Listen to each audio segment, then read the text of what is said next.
इच्छा तोए सपनावा में आई के कैसे भुलैली कसम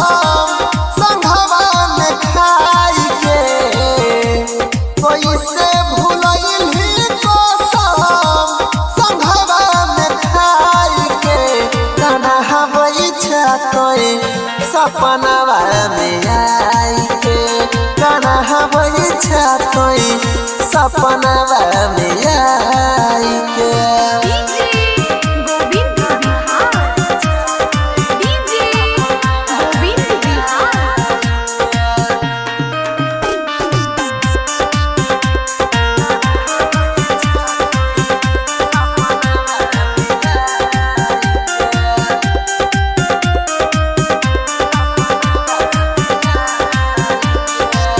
कौना जन्मवा गेलै छाते बदला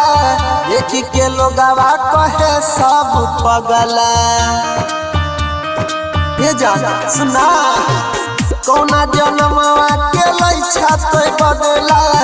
एक के लोगवा कहे सब पगला भेला बेगाना कहे प्रिया खियाई के भेला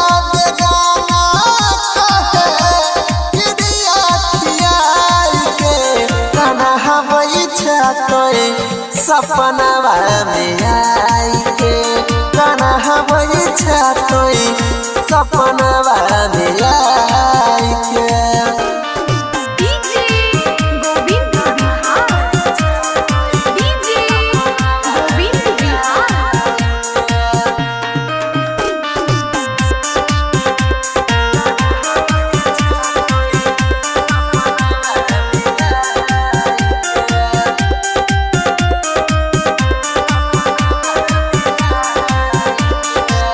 यादव अनिल के तोड़ दिल नींद के घर बसैल तो डीजे गोविंद के ये जान सुना संजय कृष्णा के तोड़ दिल नींद के घर बसैल तो डीजे गोविंद के राइटर सोनी थकलो तोरा समझाई के